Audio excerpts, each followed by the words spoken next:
बिस्मिल्लाहिर्रहमानिर्रहीम। अस्सलाम वालेकुम। मैं हूं आपका मेज़बान हमजा इश्तियाक। नादरीन, आज अहम तरीन और कुछ दिलचस्प तरीन खबरें और उसके ऊपर तज्जिया आपके सामने लेकर आए हूँ। इसमें आप मुकम्मल मेरे साथ रहिएगा।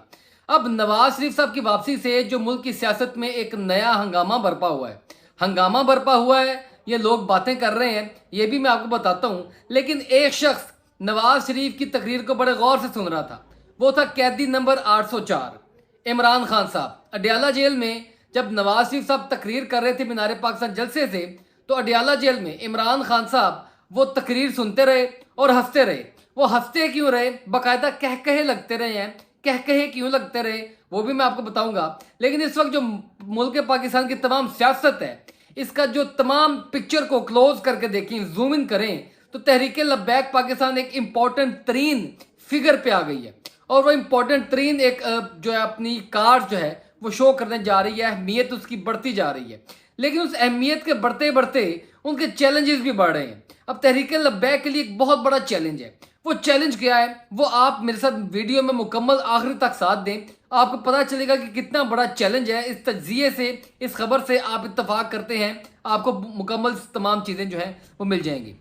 अच्छा जी, पहले बात कर लेते हैं कि नवाज शरीफ साहब की तकरीर के दौरान कुछ जज्बाती मुनाजर तो थे, लेकिन इमरान खान साहब हंसते क्यों रहे हैं? इमरान खान साहब बाकायदा हंसते रहे हैं। ये जेल से खबरें आई हैं। और जब मरीम नवाज बीबी और नवाज शरीफ साहब स्टेज पर आए और नवाज शरीफ ने मरीम नवाज का हाथ पकड़ा, तो इमरान खान साहब ने जब ये टीवी के मंजर के ऊपर ये तमाम सीन देखा तो हंसने लगे और बाकायदा कह कहा लगा के कहने लगे कि जनाब अब इनमें से एक और ड्रामेबाज आ गए। अब ये तमाम दर सूरत हाल चल रही है। वो इमरान खान बाकायदा हंसता रहा है, उसको किसी बात की कोई परवाह नहीं है। वो कहते हैं कि मेरा अल्लाह मेरे साथ है, आगे देखते हैं क्या होता है। बहरहाल ये इमरान खान साहब हैं, मैं कोई किसी इमरान खान का हिमायती नहीं हूँ। मैं उनकी तमाम जो रिपोर्टिंग है वो करता रहा हूँ और उनकी जो खबर थी वो नाजरीन तक पहुँचाना ज़रूरी थी।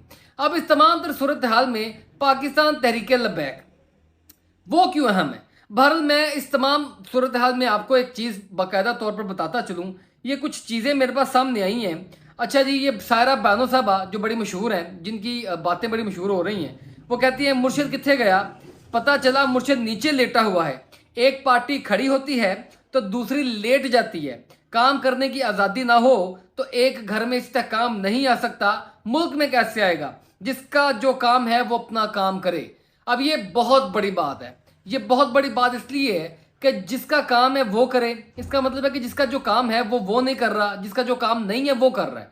और दूसरी बात ये है कि इस्तेहकाम लाने वाले तो सियासतदान हैं, इनको आपस में मिल बैठना होगा। लेकिन होता ये है, उल्ट होता है पाकिस्तान में, कि जो इस्टेब्लिशमेंट का प्यारा होता है उसकी उस वक्त आंखों पे पट्टी बंधी होती है। वो समझ रहा होता है कि जनाब अब मालिक मुख्तार मैं ही हूँ, ये अवाम मेरे साथ ही है, अब मेरा दौर हुकूमत है, मुझे कोई हिलाने वाला नहीं है। लेकिन यही इस्टेब्लिशमेंट जब घुमा के ज़मीन के ऊपर पटकती है तो फिर इनकी आवाज़ें निकलती हैं, चीखें निकलती हैं कि मुझे क्यों निकाला। फिर इनकी आवाज़ें निकलती हैं इमरान खान की तरह कि मेरे खिलाफ साजिश हुई है, कागज़ लहराए जाते हैं। तो इनको तब क्यों नहीं समझ आ रही होती जब ये बूट चाट रहे होते हैं या बाकायदा जो है इस तरह की कैंपेन कर रहे होते हैं, इस तरह की इनको पता चल रहा होता है कि यार हमें बाकायदा सपोर्ट किया जा रहा है। अब हैरानी और परेशानी की बात यह है कि तहरीक लब्बैक पाकिस्तान के ऊपर क्रैकडाउन चल रहा है। कभी इनको कालअदम करार दिया जाता है, पब्लिक की तर्जुमानी करने से मना किया जाता है। इमरान खान को वो बेचारा तरले कर रहा है, वो बेचारा बार बार इस चीज़ की जो है दरखास्तें दे रहा है कि मेरा ट्रायल कोर्ट में लगे, जेल से निकल कर मुझे अदालत में लेकर जाया जाए। वहां पर क्यों नहीं सुन रहे? लेकिन कानून को तमाम तौर पर तोड़ दिया गया है, बलाए ताक रख दिए गए। कानून नहीं है, आइन नहीं है। और एक शख्स जो कि सुप्रीम कोर्ट से बाकायदा सजा याफ्ता है, उसको सजा है, और उसका भाई वजीर आजम बना, जिसने 50 रुपए के स्टैम्प पेपर के ऊपर गारंटी दी कि जनाब मैं लेकर आऊंगा वापस, लेकिन वो वापस नहीं लेकर आए। 4 साल वो मोहतरम बाहर गुजार कर आए हैं। अब अदालत से सजा याफ्ता है, सुप्रीम कोर्ट से सजा याफ्ता है, लेकिन जब वो पाकिस्तान आए तो उनका प्रोटोकॉल देखा आपने?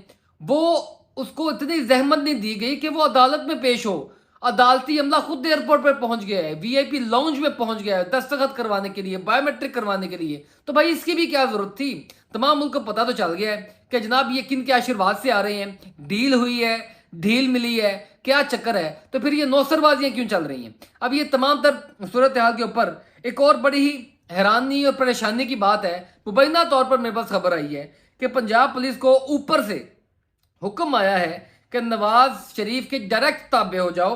अब पंजाब पुलिस जो भी गैर कानूनी कार्रवाइयां करेगी डायरेक्ट नवाज और मरियम के हुक्म के ऊपर करेगी। पहले भी मरियम नवाज के हुक्म के ऊपर बहुत सी ऐसी गैर कानूनी कार्रवाइयां अभी भी मुल्क पाकिस्तान में चल रही हैं। बहरहाल अच्छा, इसके साथ साथ सहाफत का भी एक तारीख का एक अनोखा वाकया हुआ है कि पाकिस्तान के जितने भी मशहूर अखबारात हैं ना, कुछ अखबारों में मैं भी लिखता हूँ, लेकिन जितने भी मशहूर अखबारात हैं तमाम अखबारात की सुर्खी एक ही थी, एक ही लाइन थी। क्या सबका एडिटर एक है या पीछे से डिक्टेशन किसी एक ने दी है कि आपने ये लिखना है, एक नुक्ता यहाँ से वहाँ नहीं है। इसका मतलब है कि बाकायदा कोई डिक्टेशन दे रहा है, कोई डिक्टेट कर रहा है कि आपने कैसे इस तमाम चीज़ों को प्रेजेंट करना है। अब लोग इसके ऊपर बहुत से तबसरे कर रहे हैं कि नवाज शरीफ को जो प्रोटोकॉल मिला है और जो बाकायदा कमिश्नर लाहौर CCP लाहौर जो सल्यूट मारा है, वो सल्यूट क्यों मारा है? क्या वो कोई जंग जीत कर आए हैं, कोई वर्ल्ड कप जीत के आए हैं, कोई नेल्सन मंडेला की तरह बहुत बड़ी जेल काट के आए हैं? क्या करके क्या आए हैं? पाकिस्तान की खिदमत क्या करके आए हैं? इतनी फिर उनको प्रोटोकॉल किस लिए दिया जा रहा है? ये लोग कानून का मजाक बनाकर गए हैं, ये कानून को तोड़ कर गए हैं, बीमारी का बहाना बनाकर गए हैं, गारंटियों के बावजूद वापस नहीं आए, जब डील मिल गई तो वापस आ गए, माहौल साजगार हुआ तो वापस आ गए। ये फिर इनको प्रोटोकॉल क्यों दिया जा रहा है? सिर्फ ना तो सदर है ना ही वजीर आजम है। CCP लाहौर बिलाल सदीक कमियाना उनका नाम है, बिलाल सदीक कमियाना ने एक इश्तिहारी को सल्यूट किया है। ये सरासर वर्दी की, डिसिप्लिन की और कानून के मेरिट की धज्जियां उड़ा देने वाली बात है कि जनाब वो क्या करके आए हैं, वो तो सजा याफ्ता हैं, आप उनको सल्यूट कर रहे हैं। हैरानी की बात है। अच्छा, इन तमाम तर चीज़ों में अब आपके सामने जो अहम तरीन खबर रखनी है वो तहरीक लब्बैक पाकिस्तान की है। तहरीक लब्बैक पाकिस्तान को इन तमाम चीज़ों में एक बड़ा चैलेंज फेस करना पड़ेगा। वो बड़ा चैलेंज क्या है कि जब नवाज शरीफ के बिल्कुल ताबे कर दी गई है पुलिस, तमाम बड़े स्टेक होल्डर्स उसके साथ हैं, ऊपर का आशीर्वाद भी नवाज शरीफ के साथ है, तो फिर नवाज शरीफ अपने किसी भी मुखालिफ को आसानी से रहने नहीं देगा।